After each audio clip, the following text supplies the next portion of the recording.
Baby. Yeah.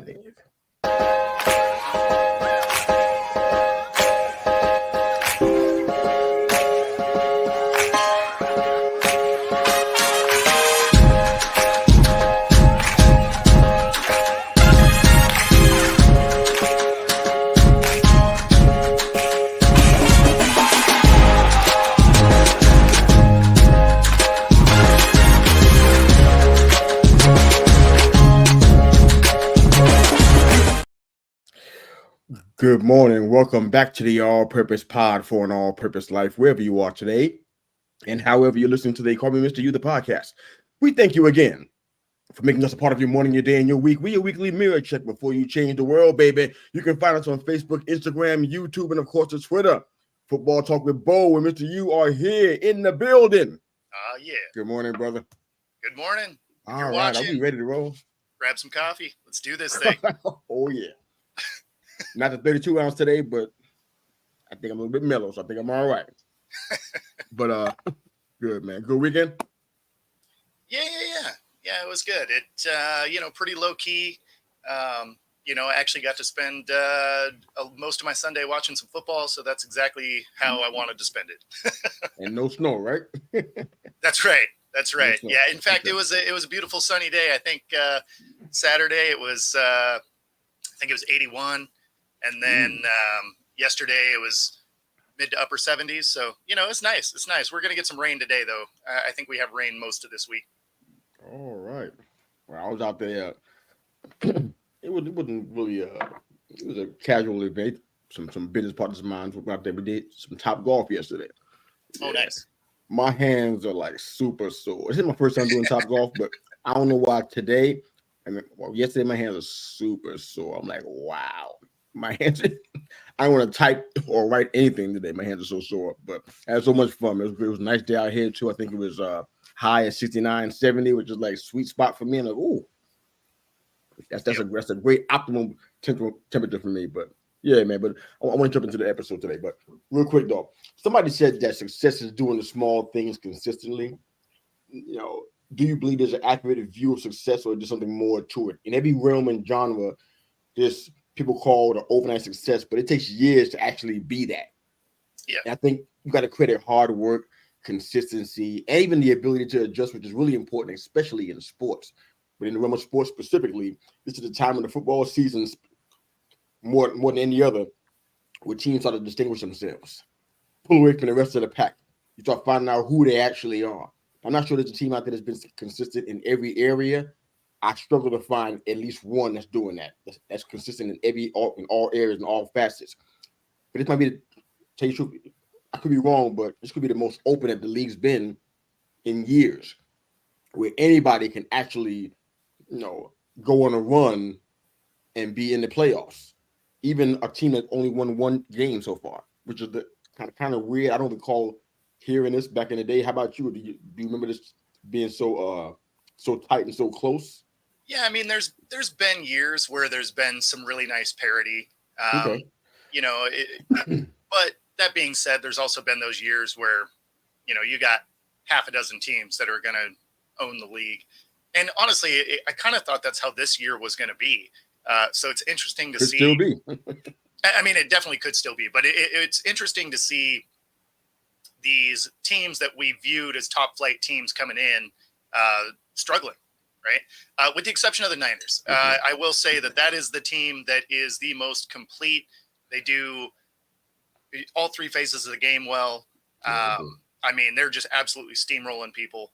So I would say that one team, they seem to be doing everything well currently. Now, whether or not that stays true, right, because it all depends on, injuries and how things pan out. But, when you look at what the Niners have been able to do, it's impressive. Absolutely. I mean, I was just looking at some of the standings and just kind of looking at the win-loss percentages, strength of schedule. I just had a little bit of extra time last night. But a one-win team can go and win 6, 7, 8 straight and can be in the playoffs easily. And I'm like, that's kind of weird to say that. I can't recall that being something I remember. ever happening. So that leads to our poll question: which one win team has the best chance to turn their season around, whatever that looks like? So, is your question before this last weekend or today? The question is today. Today? Yeah. All right. Which one-win team had the best chance to turn the season around? And I posted it yesterday so our listeners can have time to kind of live with it a little bit, but it was within the less than 24 hours, 12 hours ago. Okay, well, that's what I was going to ask, because if it was before the Sunday games, then that changes the dynamic of that question quite a bit. Yeah. But if it's today, 5 weeks in, so that means one-win team is 1-4, or potentially 1-3 if they had the first bye week. Although I don't think anybody was with the bye week. Was that? Let's see what we got. I don't think anybody had that yet. One. Yeah, I mean, there's not a lot of one-win teams left, so it's.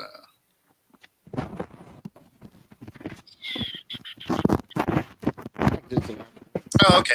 No, there's a couple that I could see. Yeah.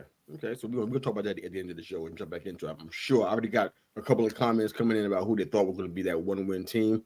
We'll see how it looks, because I know that the Bengals might have. I got a couple of messages regarding, so we'll accept those answers because we know that Well, that's exactly why I asked.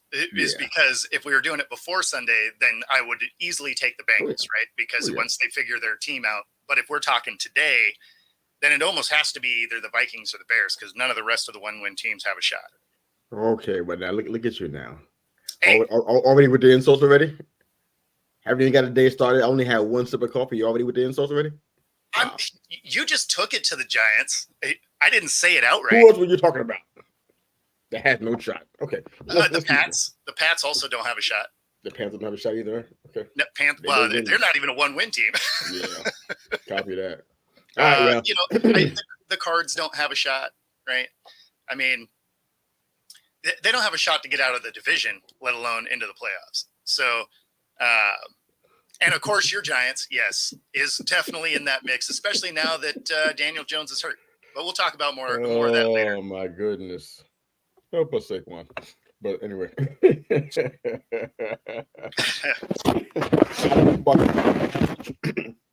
so I don't know how much we can hang out there today. I know your boy Dion got a win, and he wasn't happy about it. And you know what? I really can't blame him. If you watch, and I didn't get to watch this particular game, but I've been watching the previous game, and I saw the same thing he was talking about 2 days ago. The way they've been coming out in the first half, the way they've been looking, drop passes, kind of lackadaisical. I don't blame him for being steamed. I think he's starting to feel some of the pressure of, you know what? Okay, you exceeded your season total from last year, but now what are you going to do? I think he's starting to feel the heat of that a little bit, because his comments were like really, really pointed and sharp, and they weren't directed at players only, but also at the coaches too. So I'm like, starting to feel the heat. I feel like I can see the flames and the smoke coming off of that man. I'm like, yeah, you feeling the heat, aren't you? Well, they went right back to not being able to run the ball too. I mean, 56 yards, right? Like it's not like they did any work out there. Yeah, and the run defense hasn't been solved either. The run defense, no, not at all. I mean, they gave up almost 400 yards total, right? They haven't fixed it. So I'm not sure they can fix it with the team that they have, but I guess we'll find out. And you mentioned USC earlier. You can't get by on skinnier teeth for every game. Your luck's going to run out at some point in time, and these guys are just skating by. I don't know how they're doing that, but they are. Yeah, I mean, but because they are falling in the polls, right? So they, even in a win, they went from 9th to 10th. Going against the unranked Arizona, took it to triple overtime. Not particularly a pretty game, but they do get the win. So I mean, and they did mount a comeback, right? They were down 17 at one point in that game. So I mean, good on them to keep fighting, come back. But I mean, at the end of the day, that's a team that they should have been able to, just roll right over. So USC definitely has some questions, certainly on the defensive side. Yeah, were you shocked at all with the Oklahoma-Texas game? I heard a lot of stuff about that one, and I just, I didn't get a chance to watch it, but it's one of those situations that was kind of reverse to what you were talking about earlier, where the lower ranked team knocked out the higher rank in Texas by 4 points. But yeah. I mean, so this was a weekend where whoever was higher in the rankings won. And the wider the split, the wider the margin of victory is really how it went outside of USC. Like if it was a ranked versus unranked, they absolutely just crushed them. And then if it was a ranked versus another ranked, so like this was 5 versus 9, 5-1. This was a tight game, which you knew it was going to be. They got their rivalry there. But then you also had UCLA and Wazoo, right? They were I forget what their rankings are, but they were right next to each other. UCLA? Yeah. I think it was I thought they weren't ranked at all. What's that? I thought UCLA wasn't ranked at all. No, they were both ranked, I believe. But UCLA is not ranked. Oh, they're not ranked? No, Washington State's ranked 13. Oh, okay. They won't be. UCLA ends up putting together a nice fourth quarter and comes back to win that game. So, that'll probably drop Wazoo to the edge of the top 25 if they're still in it at all.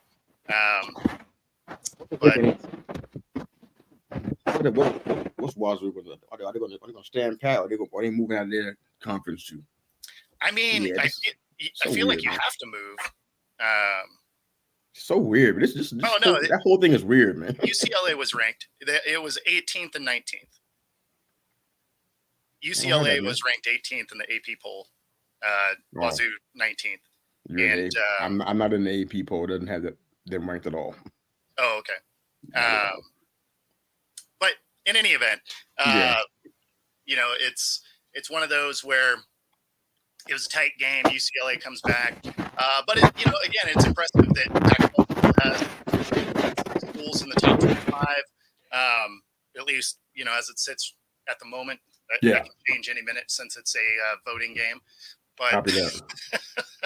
any minute now. Any minute. Yeah.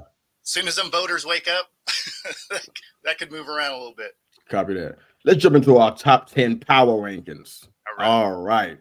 This was a little bit weird for me this time around because we had a couple of teams that were in my top 10 last week on a bye. Yep. I didn't want to hurt them because they were taking a break, So I'm going to go ahead and start with mine. You want to start with yours off? Doesn't matter to me. Yeah, go for it, man. Copy that. Let's start from 10. All right. I got the Ravens in. I pretty much struggled with that. I was thinking about the Jags as well on the heels of their victory yesterday, but I don't think it was enough to put them in the top 10. The Ravens had to drop them about 4 points. Honestly, seriously, we've been talking about it all season, and it still hasn't seemed to be changing. I know you had them as a Super Bowl contender. I think you had them as. I don't know how you feel about that now. You can share that when you get a chance, but all these drops by the wide receivers, embarrassing drops. I mean, they're not helping Jackson out whatsoever. I mean, yesterday was the third time that he threw for 200 yards all season. Man, all the late game miscues and whatnot. You got all these guys with so much talent, man, and they can't catch passes. And I mean, I honestly, I ain't gonna pick on Odell, man, but because we always say once a giant, always a giant, but he hurt Eli with that so many times. There was so many times, man, where he would drop critical passes. I'm not saying that that's just his thing or anything, because I'm not an expert. I'm not a wide receiver. I'm saying, but it's happening so much to Lamar Jackson. It's like, wow, how do you get past this? You can't keep riding Lamar's legs, which is what they're still doing, and showed that again yesterday. It's like you can't keep doing that. And matter of fact, now there's 2 or 3 other quarterbacks that we'll talk about during the show following that same pattern because their O-line is not trustworthy. They're using their legs, and they're either getting hurt or they're pretty close to us. Got them at 10. I got the Bucks at 9. They're on a bye. I couldn't knock them out. I didn't think that was fair. Got the Seahawks at 8. Didn't knock them out either. So both of them got they got a little boost because of the Ravens dropping down. Got the Cowboys at 7. 3 wins against sub 500 teams and lost to Arizona. They had their first real challenge last night, and they struggled mightily, especially early on in the first quarter. But they're still top 5 in scoring, but I had to drop them because they got shellacked and looked really, really bad against their first real challenge. So if they mess around and do this again 1 or 2 more weeks, they'll be out of my top 10 completely. I got the Bills at 6. They got caught slipping in London. You and I talked about it at length that it's going to possibly happen. Jackson's well rested, up in there chilling in London. Bills had to travel. they got hit with it, and they lost 2 huge defensive players. One of which is Matt Milano. I love that guy, man. He's the heart and soul of that team, and now he's out. That's going to be a rough one to handle. 5 got the Dolphins. I think I had them there at 5 last week too. They handled a rebuilding team the way they should have. Got speed all over the place. Still some concern about defense to me. And I'm seeing some holes in the interior O-line that is kind of starting to show. As you can tell, Stewart got smacked around about 4 or 5 times yesterday too. Lions at 4. Most complete team in the division so far. They're right up there with the Niners in our estimation of complete teams. Doing it on all sides. They feed Montgomery a lot. I'm watching this because I watched him in Chicago when he had the bulk of the load, how he responded to it. So I'm concerned about longevity, but we'll see. They won 11 of the last 14 since last season, so they're super hot. Nuclear hot, by the way. The Chiefs at 3. Not much to say. The champs get the benefit of the doubt until they don't, right? Eagles, number 2. They're not really clicking, but they're still steady. It's really weird about them. Undefeated, but they're not even clicking on all cylinders yet. But they're winning in the trenches on both sides, the O-line and the D-line. And they got a run game that's kind of breaking records right now because they got, I think, all of their guys running 2 or 3 yards before they even make any kind of contact. So I think that's some kind of record or something. They got a serious pass rush going on. As you can see with their new rookie, whose name is escaping me right now. Might have a return to the Super Bowl. And, of course, number 1, all that's left is the Niners. C-Mac still healthy, thankfully. Gaining an NFL high 36.8% of his team scrimmage yards, which is really good. Purdy's managing games where you'd like him to, and he still have room for improvement. So it's pretty scary. And Debo's starting to come on. They're not clicking on all cylinders yet, and they're still grinding out quality wins, man. So pretty scary stuff to watch this, but great win by them last night. We'll talk about it later, but jump into your top 10, brother. So I guess I'll go 10-1 also. So I still have more fun that way. Yeah. Well, I mean, there's not a lot of movement at the top, but at least as it sits. So I got the Bucks. I didn't hurt them because they were on a bye. So they sit there at that 10th spot. The Ravens dropped to 9. Man, they just really haven't played great football yet. I think the frustrating part about that is they have a team where they should be. I mean, they have a team that on defense should be solid, on offense should be solid. They got some, new toys that came in like Odell, and they just can't effectively seem to get the product to gel on the field yet. It's weird. If they do figure it out, obviously they are a top 10 team. But as it sits right now, I mean, man, they can find their way off this list real quick. The Cowboys dropped to number 8 for me. Obviously, the wins that they had were against teams that are, we'll say, struggling. And then, they lose to Arizona. So I don't believe in this team. I didn't before, which is why it was never in one of those top spots for me anyway. But I believe in them less because as soon as they go against a team that's really testing them, they just absolutely collapsed. It'd be one thing if it was a loss, but it was close. Right? Like yeah. I can't make you drop a ton if you were losing to the Niners 35-32 or something like that, right? Be like, okay, well, you hung with them, right? Like the Niners look like they're the best team, so you're right there with them, whatever. But to absolutely just get blasted, man, yeah, you're definitely falling in spots. And then, I have the Hawks here. On the bye week as well. But the fact that they're able to knock off teams with the amount of injuries they've had, essentially no offensive line. It really gives you a look at how good this team could be with everybody. And hopefully coming off of this bye week, they're going to have some of these players back, because at the end of that last game, they ended up with 17 people on that injury report, which is insane, right? Like that's almost 30% of your team is, nicked up in some way. And to still be collecting wins, even with that, I feel like you have to be on the top 10 list. So then I have the Lions right ahead of them. They, they look like they are absolutely going to be winning that division. They have, Yeah. the way they've won games, is impressive, because it hasn't necessarily been the same way every time, which lets you know it's a complete team. And they've been able to find wins, in all three phases. So I like what I'm seeing there. Of course, the Dolphins, they're still at 5 for me. When it comes to the Dolphins, I need to see something out of that defense to make me want to push them further up that list. Obviously, the offense is dynamic. They add another receiver that they didn't need, but good on them for getting some depth. And there's so much speed on the offense.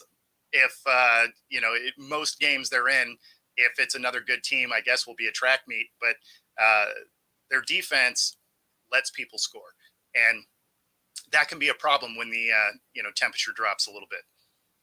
Then I have the Bills. I didn't drop them because of their loss over there. They were going against a team that had been there for 2 weeks. That there's going to be some fatigue flying across the pond to play. I still think they should have won, but I like the turnaround that Jacksonville has had over the last couple games. So, that's one of those teams that I'm going to be watching moving forward, just to see if they can finally get it together. Because, again, it's a good team that just hasn't been performing. And if this is where they're going to be, then, I expect to see Jacksonville creep into the top 10 here in a couple of weeks, probably. But, we'll see. We'll see what that looks like. Then I have KC at 3. That self-explanatory. They haven't played particularly great, but they're getting wins. And, it's one of those wins, right? Takes you off, man.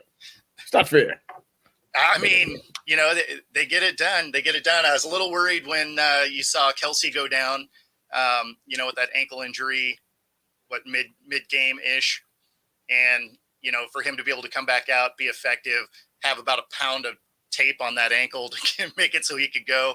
But, they get that win. And, of course, the Eagles at 2. Man, that can be a scary team, considering they are undefeated and still have not played very well, really. Not at all. So if they get it all on the same page, that's going to be a dangerous team for sure. And of course, the Niners, in that first spot, they're playing the best football in the league, hands down. It doesn't matter who's lined up in front of them. They seem to take care of business pretty easily. And of course, you got Kittle with 3 touchdowns yesterday. So, they'll use him however, if he's blocking, if he's catching passes, like they are effectively using every piece of that team. And man, it's going to take some work to knock them out of that top spot the way they're playing. Absolutely, man. It's like the AFC and the NFC got at least 3 teams that are kind of cementing their place already. Yep. And which is only week 5, which is pretty scary. But there's still time for some folks to catch up if they want to. That's our poll question and which one to win team, excuse me, I can't talk this morning. Which one to win team is best suited to turn the season around. So we'll look at that. But let's go ahead and break down the week that was. There was so much football going on. So I know you had a couple of teams a few games you want to talk about. Jacksonville, Jaguars, and the Bills. Was that one of the teams you were going to be talking about? Yeah, I mean, so that one, I don't know how much time we really got to spend on that. It was kind of not much. It was kind of a sloppy game, and you knew it would be, again, because there was a travel day. You heard earlier in the week that a lot of the Bills players were saying they were tired. Before the game was ever played. it made me a little worried about my pick going into the game, because you were hearing rumblings of them being tired, on Saturday, and it's like, oh well, I mean, if you're dragging and you're not even to game day yet, and of course there's all the extra attention because it's over there, right? So it's almost like a playoff style game. So there's lots of media and just outside noise to have to contend with that Jacksonville is just used to, because they go there every year, and of course this was their second week in a row. So they were, acclimated to the time change. That being said, you got to win the game on the field. So I'm not taking anything away from Jacksonville. Like they beat the Bills, so good on them. Yeah. But it's also why I didn't have them slide down the list. It was still a close game. It's not like they got absolutely smacked by Jacksonville or anything. No question. I think this game just highlights what I think you and I have been saying about Buffalo and Jacksonville throughout the course of the season, about their kind of struggling to find their identity. All the pieces seem to be there, but they struggle against opponents they shouldn't struggle against, and they get dominated by teams they shouldn't be getting dominated by. It's a very weird dynamic. I mean, I know they were tired because I can imagine with the traveling. I travel 3 times a year for business. And I feel the fatigue of that, whether it be in a car or by plane. I feel that's what. Imagine flying to London. I get it. But something was going on, man, because they sacked Trevor Lawrence 5 times. Yep. So you how tired were you exactly? I mean, they had like 29 rushing yards. That might indicate something, but and they had over 100 yards in penalties. So yep. that could be a factor as well. But I mean, there was something going on because they sacked him 5 times. They had him on the run, so they had some kind of juice. But at the end of the day, man, they just have they seem to have an identity problem. That's what kind of gives me pause about the Bills. Because even last year, and I jumped right on Twitter after the season was over and said, "Who do you think is going to be the Super Bowl, the next Super Bowl champion? Who's going to be that team?" Overwhelmingly, people were saying Buffalo. And I'm like, why? Yeah. Based on what? Not just Josh Allen, because you can't rely on him only. It can't just be that. So why are you saying that? Yep. There's nothing particularly happening in the running game that's kind of just blowing your mind. Where you get this, in flight, they're doing exactly what they were doing last year and the year before. So it's like that was, yeah. We got to watch them because they're slipping in my rankings really fast, and before you know it, it could be out of my top 10. So Bears and Commanders. Oh, good. Well, I was going to say the biggest problem with the Bills is they live and die on the arm of Josh Allen, right? So he's basically forced to play hero ball all the time, and most of the time it works. Sometimes it doesn't. I mean, you saw the game before. Stephon Diggs was super happy, got the ball. Whatever. And then in the middle of this game, now he's sad. Yeah, right. He's all mad and he spikes his tablet on the ground, and it's just like, okay.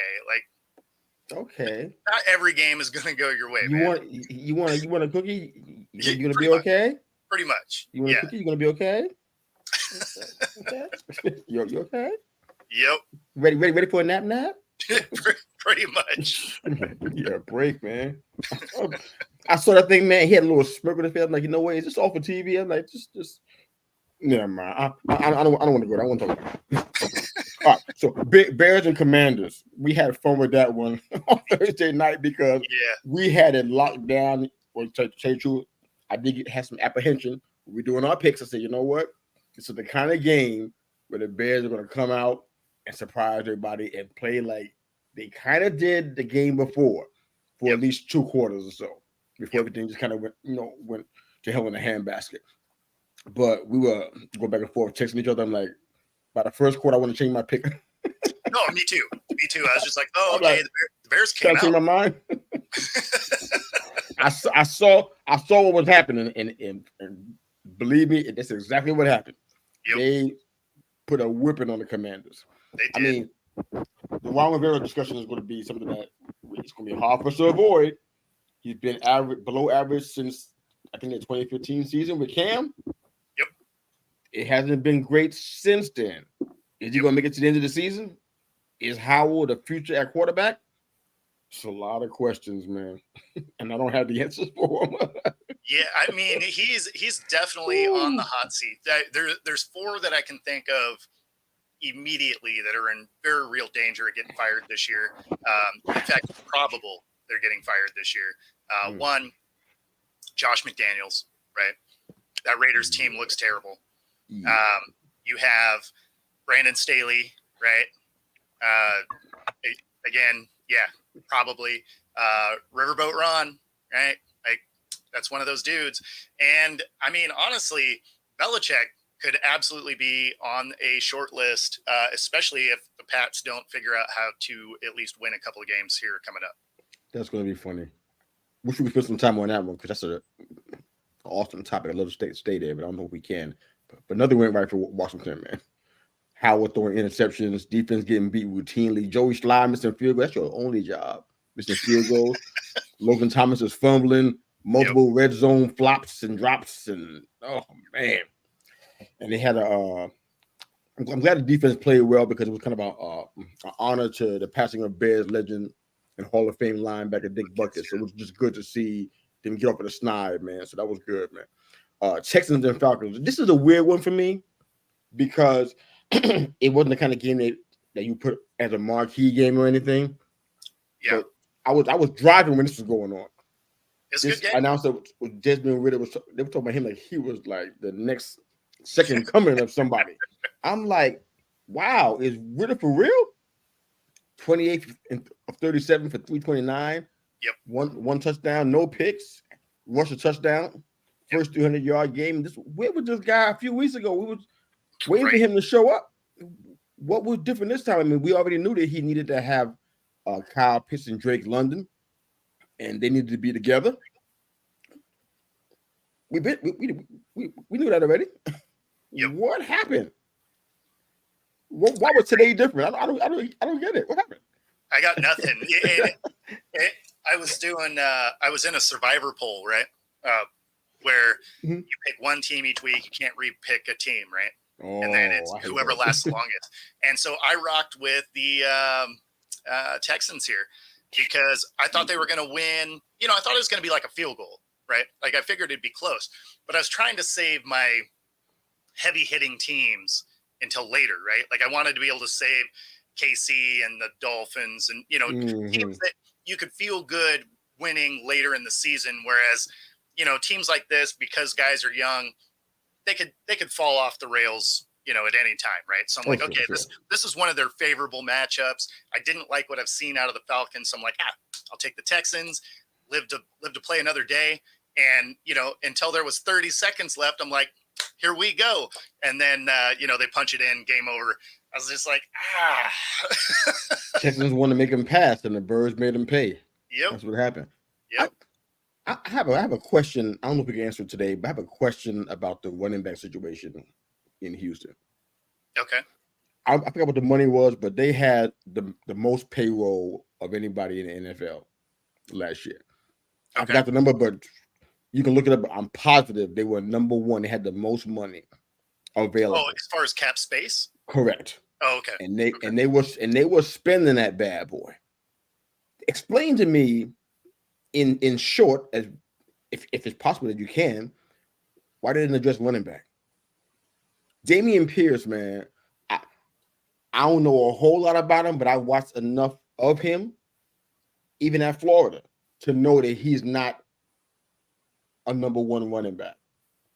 Yeah. It's not that they picked him in the fourth round. That's not why. He's just not number one running back. Sure. And now what they have there is Pierce and Singletary from the Bills, who wasn't the number one running back there either. Yeah. Hence why he's on the Texans right now. Neither of these guys are the future. Why didn't they spend any money on running back? Especially the amount of running backs there been available. There was a few out there that would have suited them very well and even helped Stroud even more. Right now, you got guys that were running back 4 and 5 from other teams. You got Ogunbowale. He was I think RB4, RB5, I think, with Dallas. And then you have Mike Boone. I think he was an RB4. I'm sure he was an RB4 from Minnesota, RB3. I think it was the RB4 because they had Ham during that time. That's their running back room. Yeah. And Kareem Hunt just got off of the street a little while ago, among some other names. Dalvin Cook was there too as well. So the thing with that though is those are free agents, and if you are a free agent running back, that's not the destination I'm trying to go. You know, okay. So because you're a free agent, you get to control your own destiny a little bit. Like I would take less money and go to a team that can contend. Okay. Rather than be RB1 and absolutely get crushed behind the offensive line that, you know, is inconsistent. Like it's not a bad offensive line, but it is inconsistent. So I'm not trying to leave hurt on a team that has no chance. So I would be willing to take a little bit less money to land somewhere where I'm not going to get just beat down all the time and I have a shot at a ring. Well, I'm not going to say what that's where we have a difference of opinion, because I know the Texans aren't going to win this year. I'm pretty sure of that. But they are a lot further ahead schedule than some teams are. And I'm not even sure, standing here right now, that the Jets and the Browns are going to be winning. I don't know that. Yeah. There's nothing that says to me, you know what, these guys are Super Bowl contenders.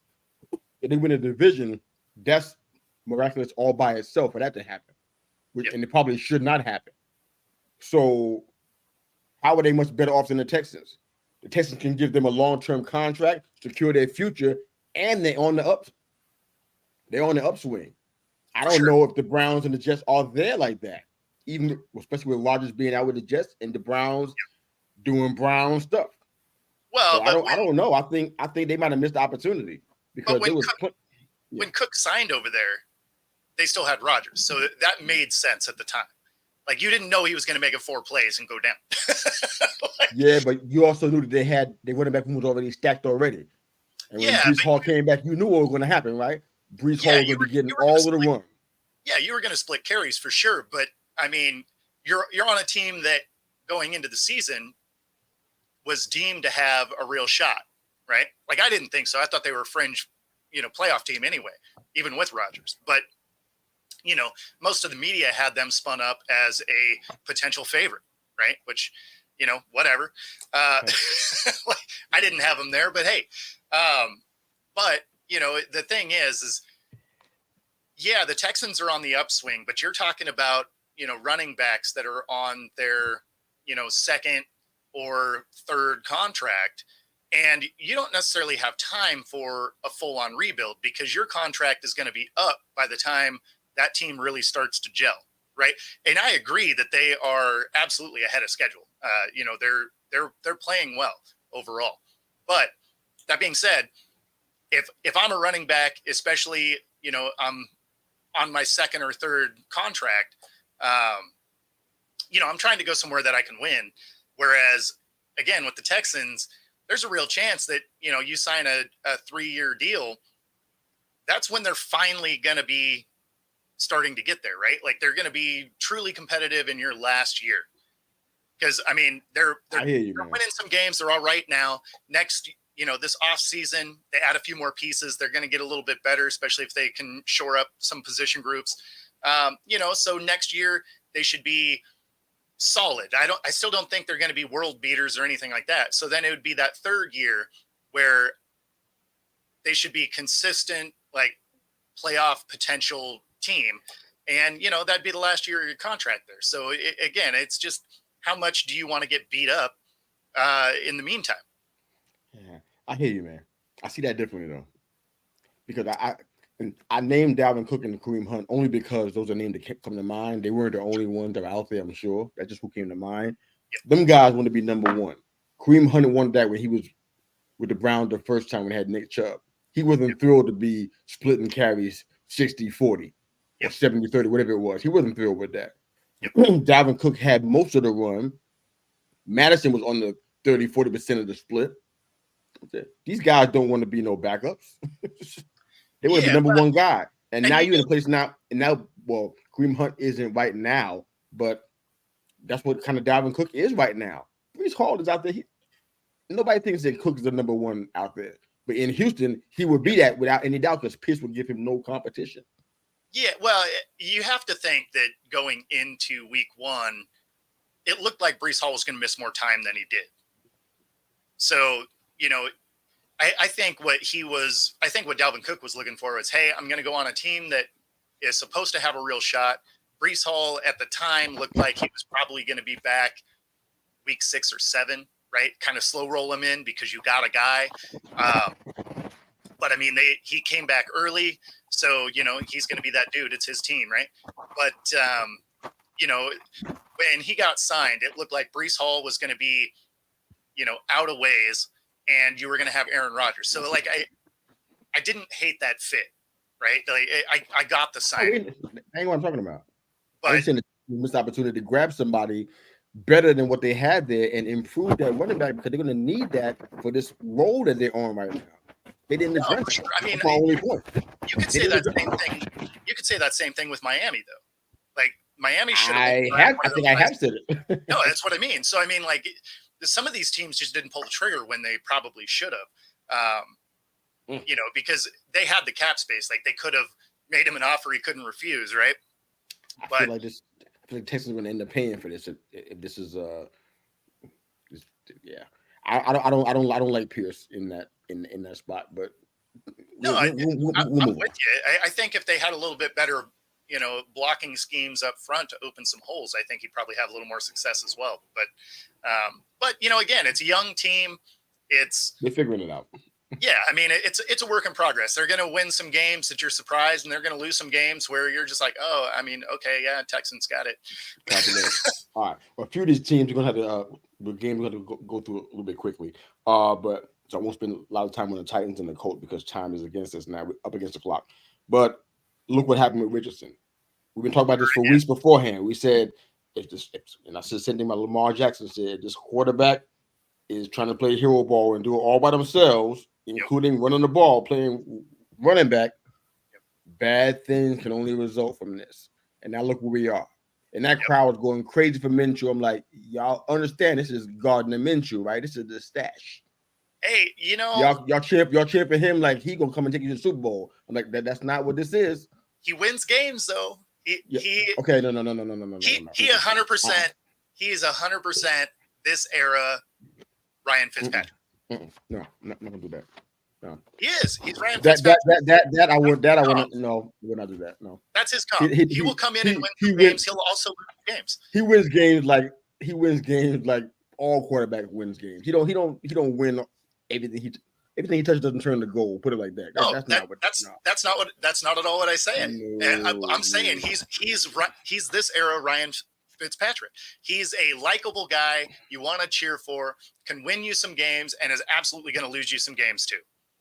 Yeah, you better put that part on there because that's a fact. And the Colts fans, I think they've forgotten. They must have watched him on his previous teams. They got the dub though. Yeah. Okay. Really? They did. Come on, man. They did. It falls in the win column. Okay. All right. We'll be on Minshew watch then. I want to hear you eat it when the time comes because it's gonna come. I didn't say he's going to go win a Super Bowl. No. Nobody can say that. I'm just saying this is not. Part of what I said was it's not Minshew time. I don't even think he gets to the playoffs. Like I'm not saying that at all. It's not Minshew time. That's all I'm saying. It's not. No, it's never Minshew time. It's not a big deal. But he is a solid backup, so like he can come in and win you a game. He can get hit. He can get injured too. That's what happened. The same thing he's getting ready to do that he does too. That he does well. Richardson does the same thing. They almost carbon copies of each other. So what's going to prevent him from getting the same? You see what I'm saying? This is not good. I agree with you. That should have started him in the first place. Let him start and let Richardson learn, develop things on the O line. Second, they got an O line. I think Nelson was the one that was out. Yeah, and he was a big part of their line. I'm like, starting off bad. I hate to see him go down, man. No, I mean, we talked about that before the season started. That we said Minshew should start and bring Richardson in later. And obviously, this is the second time he's been hurt. He's trying to do too much. with an AC joint. It said it was a grade 3, which means he's done for at least a month. So yeah. I mean, I guess we're gonna find out. Mm-hmm. All right, so let's we got to talk about Danny Dimes. Got to talk about it. I want to come back to that because I think I have to. All right, so let's do Saints and Patriots real quick. No, today. Let's do Saints and Patriots and Ravens and Steelers real quick. Yep. Okay, so Saints and Patriots. All right. The crowd is already cheering for Zappe already. I'm like, okay. Like, you mentioned Belichick, and I'm trying to figure it out because we watched Mac Jones actually look good. This is why I don't understand. So the only thing that I get from this my eyes tell me is that he's doing something different than what he was doing before. That's what my eyes are telling me. I mean, he's not the most athletic person in the world, doesn't have the best arm in the world, but when he's good at decision making and he's good at mechanics. And when he breaks away from that, that's when bad things happen. I think even in his college career, he was best known for those two things. Bill Belichick is benching him because he's, like you said, playing hero ball. I told you there's going to be several quarterbacks we're going to talk about that are playing hero ball.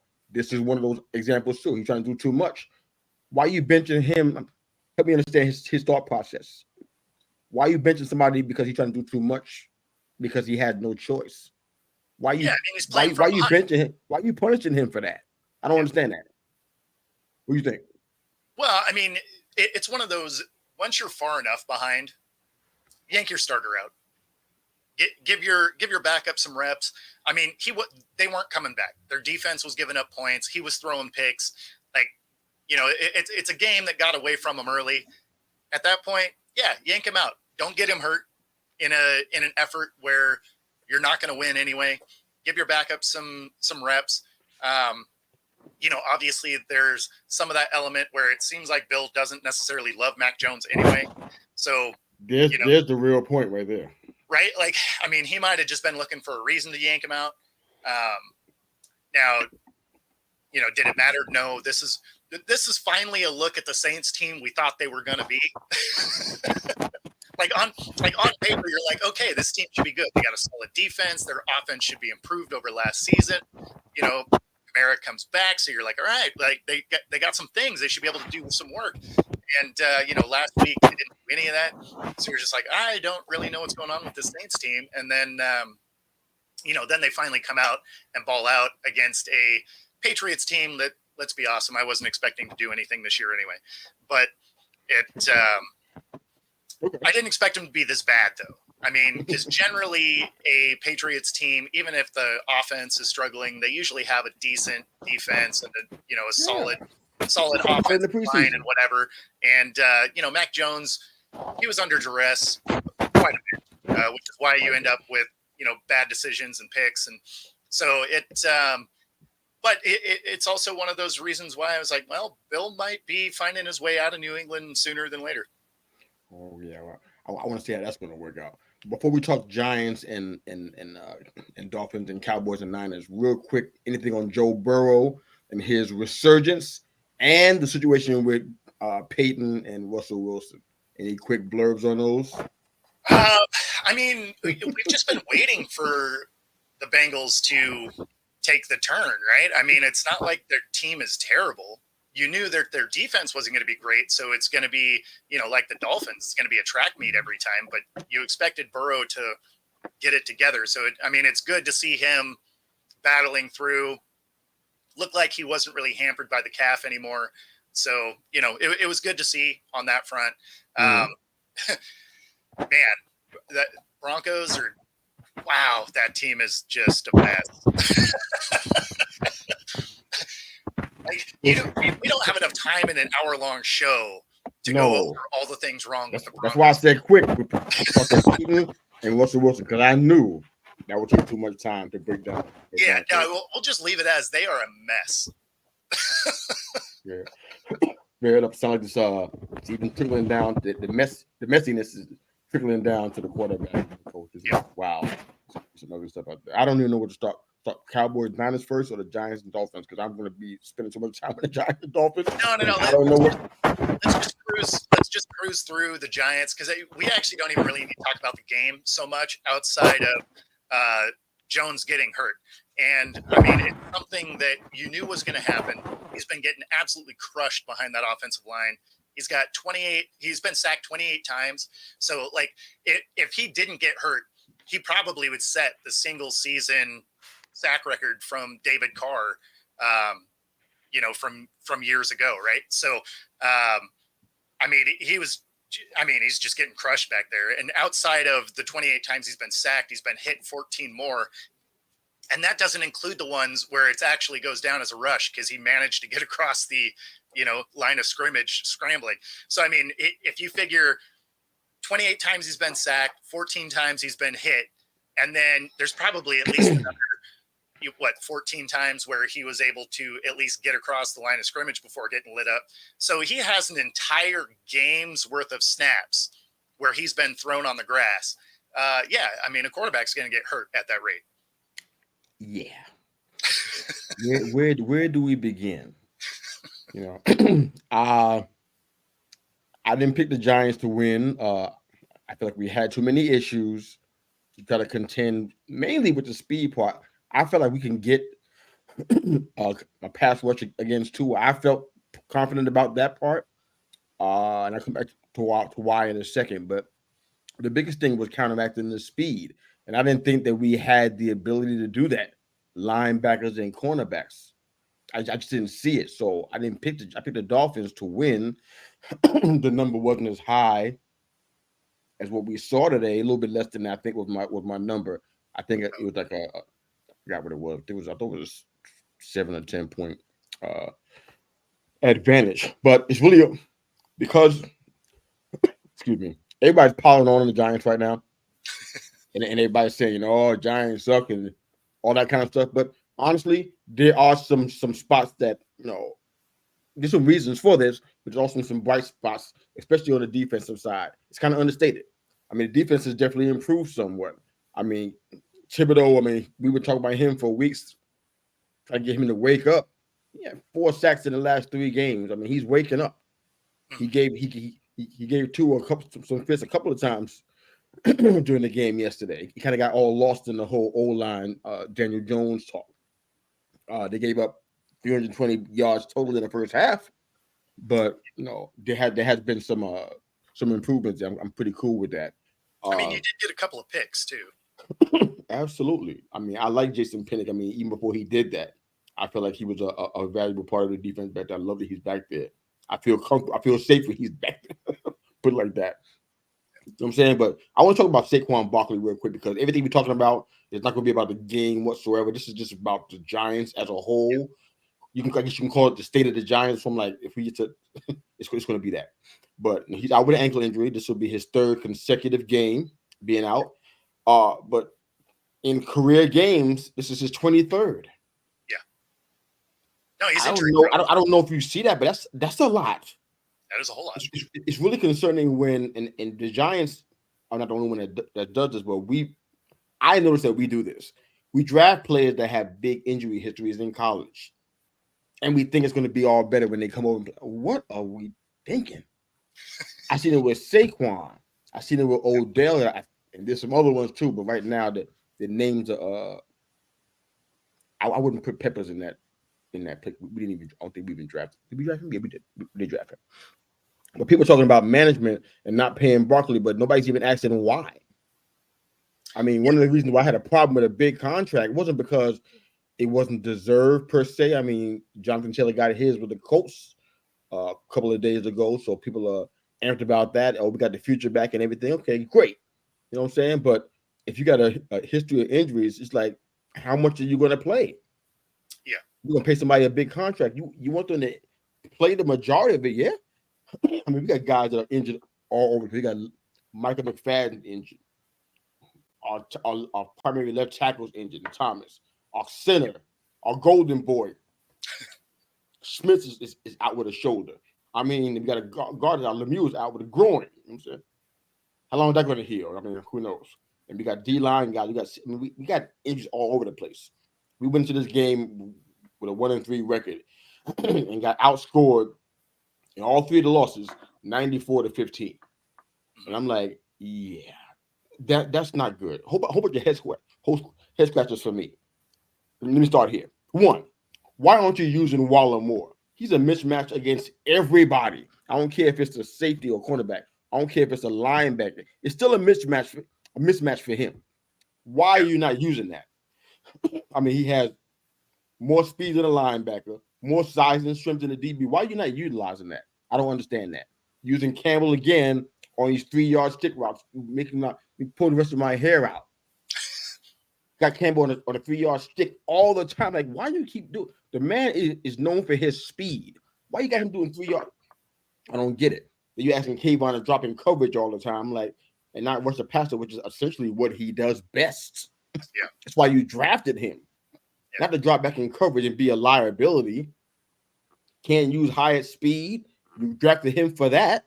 Kind of what Miami was doing against us. What we were trying to accomplish. They hardly use Shepard at all, and when they are in one game processes, they move away from it too soon.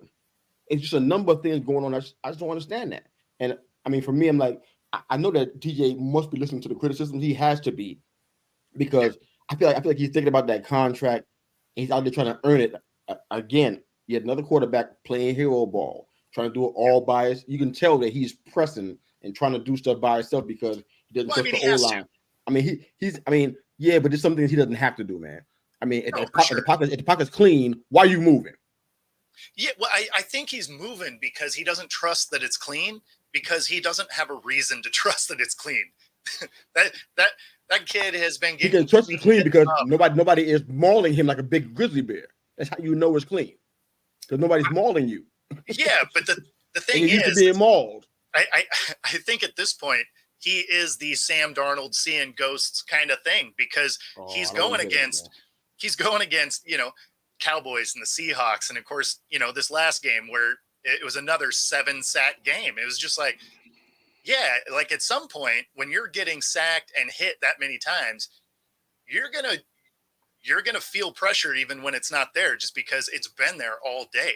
So I mean, it's I think he's getting himself into some bad decisions just because he's been hit so many times. And then on top of that, it also feels like I'm just using my eyes again. Mm-hmm. It feels as though DJ is not really the choice of the current hierarchy, and that plays a part too. I mean, it's not that goes beyond football. Now we're talking about something different. Now we're talking about preferences and choices and options. And whenever a new hierarchy comes in, we've seen it in the corporate world. I know I have, and you probably have too. When people come in and they take over or they buy a company out, what do? They start filtering their own people because that's comfortable for them. They know what they expect. They want to kind of knock out some of the unknowns and make things as stable as possible. And he was already present before they showed up. And I get the impression, I'm not saying that he's like Josh Allen or anything like that, but I think that they have a certain kind of prototype they're looking for. Somebody they want. And I'm not quite sure that Daniel Jones is it. I mean, who knows? Drake may be what they want. Well, that might be more their style. Like, I know it's not Caleb Williams. But I don't know any quarterback that's going to have success with no running game and a bad O-line. Like that's just not really the thing. And of course, the bad O-line is compounded because there's no running game, right? So everybody knows you're throwing the ball. Now, obviously there are some things that when you watch these games, I watched one of your offensive linemen block another one in the back and release 2 Seahawks to go murder Daniel Jones. So, I mean, there's obviously some coaching and game time issues that are going on as well. Yeah, I mean, I get that. But when you have this kind of situation like this and you drafting people, what are you drafting? Somebody to accommodate what's already there, right? Sure. Not what you want. So I kind of feel like, once that ball gets rolling, all you can do is kind of try to build around what you already have for now. Excuse me. Not trying to attack me on air over here. No. So it's like, I mean, that's what it feels like is happening. It's like all you're going to try to just put pieces around to best accentuate what he does best, because he's in the spot for right now. That's not what they want. I really feel as though they don't really want him here. Not he's not a nice guy. I mean, just it's not their choice. It's not who they wanted. And like you said, coaching. I see a whole bunch of discipline related issues that are going on as well. I mean, punting multiple times a game, and you already crossed midfield. You won't even go for it. Like, why wouldn't you? What do you have to lose? You got one win under your belt. Go for it, man. That's they can stop you. Great. If they can't stop you, if the defense is not stopping anybody, you got to go for it and take your shots. And that happened in Miami too because we weren't stopping them. Well, we had 320. That's one of those situations. 320 yards in the first half. Oh, sorry. We had 320 in the. Yeah. That's one of those situations where I'm not sure that Dable likes Jones. The way he leaves him out there to get absolutely crushed once you've been, once you're far enough behind, like get your dude out. Like, I hope that's not the reason why. I hear people saying that, but my hope it's not a personal. I don't like you. I'm gonna let you get blasted out here. I hope it's not that. I mean, that doesn't sound right to me. So basically, there's two things, right? It can only really be two things. One of them is he just doesn't like the kid and whatever, or the other one is he just doesn't know how to coach that situation, right? Because I mean, at the end of the day, once you're down by 3-4 scores, right, and there's no sign of you coming back, like get some of those guys out, right? Especially if your guy has been back there just getting crushed. I mean, you have to know at some point, dude's gonna get hurt. Like, so, you got other players. That's why you have a 53-man roster, right? Like, I don't think Tyrod is it though. I don't think Tyrod is the answer though. I mean, but if you don't they used him at the end because Jones got hurt, but they should have had him in there before then. But they don't have nobody else behind him too. That needs to be. There's nobody. Those are the only two quarterbacks on the entire roster. Sure. Which makes it even worse. It's like, okay, so you leave Jones out there. Do you want to have Tyrod? Is Tyrod the one you want of the two? Because that's exactly my point. Is it's like, okay, you're far enough behind. Jones isn't getting it done. He's throwing a couple of picks. You guys aren't doing anything on defense. Like, you're just, this game has gotten away from you. So put Tyrod out there and, don't get your starter hurt, right? Like, you paid him tons of money. So he's better if he's on the field, right? Like, like if you paid him, he's your guy. You would think he's the one that gives you the best chance to win. Yeah. Let's not get him on an IR sheet, right? Like, how about you throw that second guy in when you're down 4 scores, you're not coming back, save Jones for another day. And of course, now here we are. And it's not like this is something new that I've said. I've said this each week after he's been getting blasted. It's like, once you're far enough down, save your guy.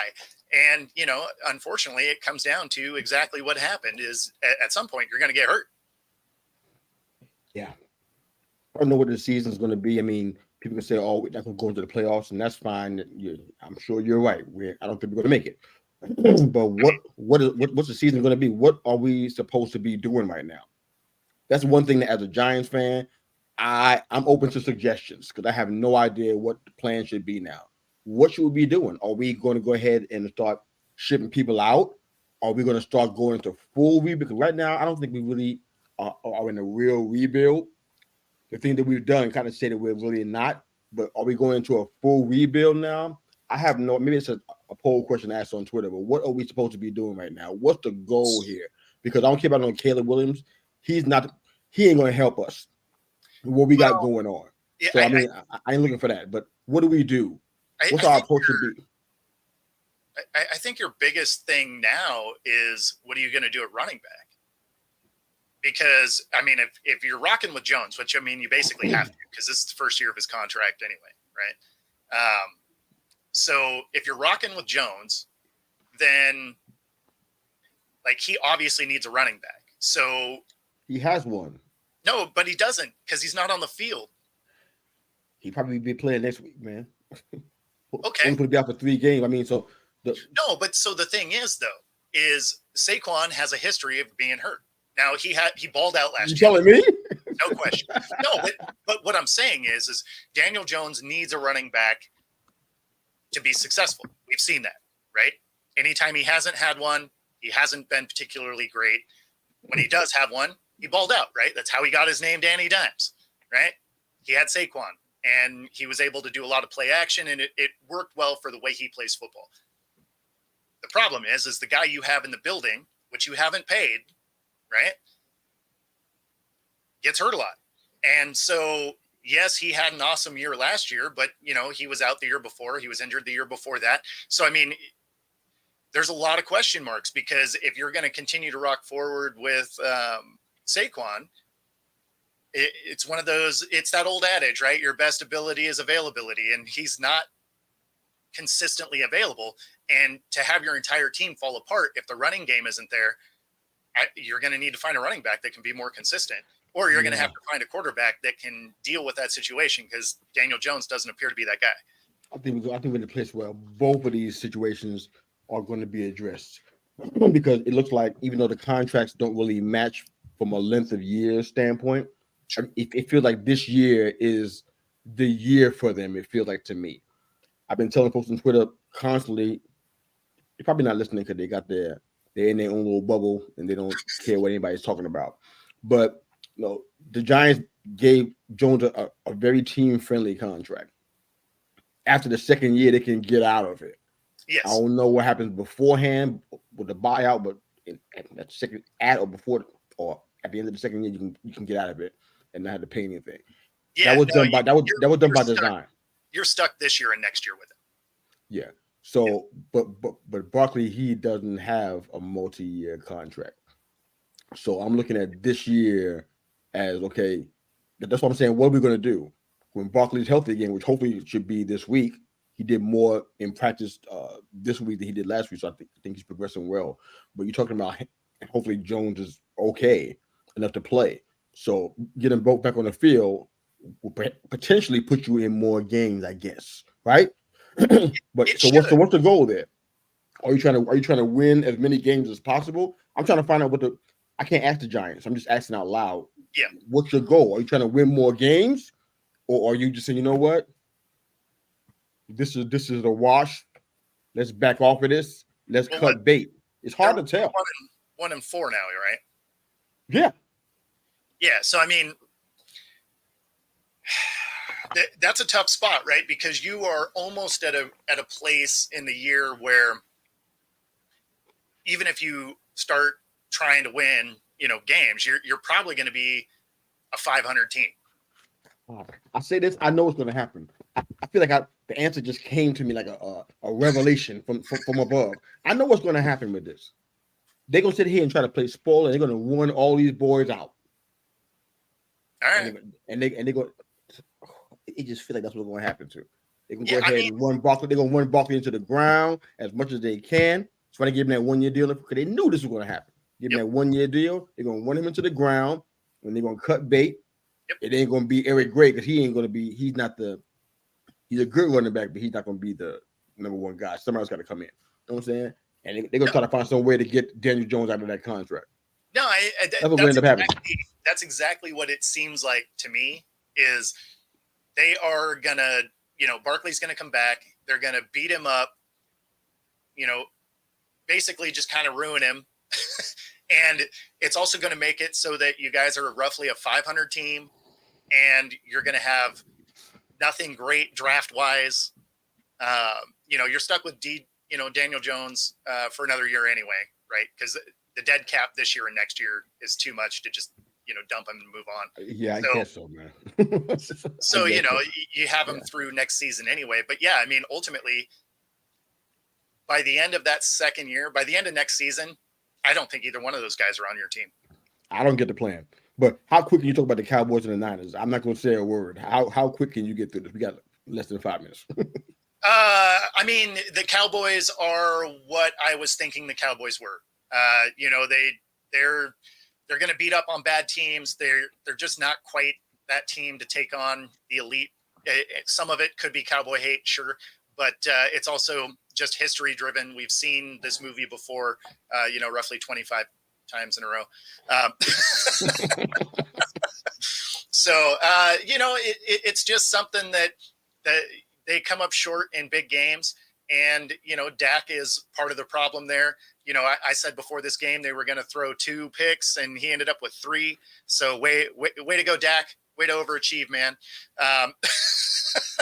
So, and again, the Niners look like the best team in the league, and they proved why they're viewed that way. I mean, there's really not much more to say because nothing I saw out of the Cowboys was noteworthy or made you feel good about where they are. Works for me. Great show, brother. Yes, Wherever you are today, guys, and however you listen to the Call Me Mr. You, the podcast, we thank you again for making us a part of your morning, your day, and your week with your weekly mirror check before you change the world. You can find us on Facebook, Instagram, YouTube, and on Twitter. Thanks again for joining us. Please like, share, subscribe. Bo, where can they find you, man? You're everywhere. Megastar. Yeah. You can find me on my channel, which is Football-Talk right here on YouTube. And, of course, on X, Twitter, whatever you want to call it, and every other social media at Football Talk with Bo. Yep. Dayball hates DJ. Peyton hates Russ. Cowboy fans hate Dak. But we don't hate you guys. Have a great day. Thanks for joining us again. Coach out. See you guys.